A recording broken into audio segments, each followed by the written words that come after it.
Orang kalau baca ayat kursi maka dia akan masuk surga. Tidak ada penghalang baginya untuk masuk surga melainkan daripada kematian.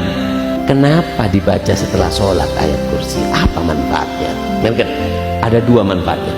Ayat kursi kalau dibaca setelah sholat, manfaatnya ada dua. Satu, fi dhimmatillah ila salatil ukhra, kita dapat lindungan Allah dari sholat yang habis kita tutup sholat kita dengan ayat kursi sampai sholat yang akan datang.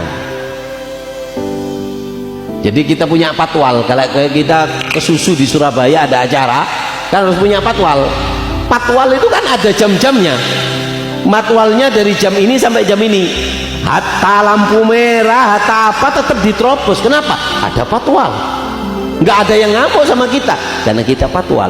Begitu juga ketika orang setelah sholat membaca ayat kursi, maka apa? Maka dia dari sholat, sholat isya ini kita baca setelah assalamualaikum baca ayat kursi, maka Allah ngumumkan di langit, itu orang aku sendiri yang jaga sekarang.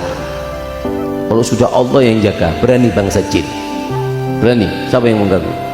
Ente sudah ente di Surabaya mau kemana? Mau ke mana? Mau ke bandara.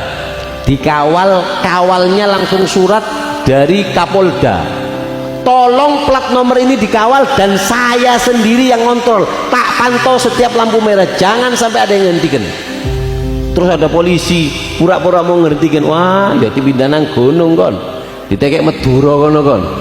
Kenapa lu ganggu? Begitu juga orang yang sholat, selesai sholat membaca ayat kursi, Allah mengatakan dia di dalam tanggunganku.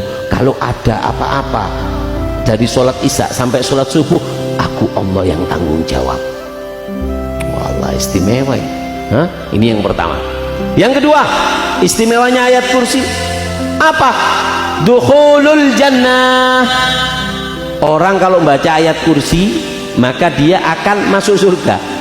Tidak ada penghalang baginya untuk masuk surga melainkan daripada kematian. Ini orang kalau sudah baca ayat kursi rutin, tapi ya rutin kayak orang bocor ini obat untuk kesehatan, minum sehari teriak-teriak anak sehat, horor. Continue dulu dong.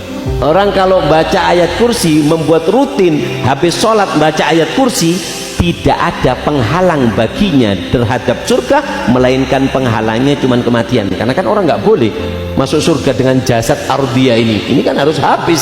Makanya apa? Penghalangnya cuma kematian. Seandainya dia mati sudah nggak ada lagi penghalang untuknya masuk surga. Artinya orang yang rutin membaca ayat kursi setelah sholat maka dia bisa dipastikan dimasukkan ke surga oleh Allah Subhanahu wa taala karena rutinnya membaca ayat kursi.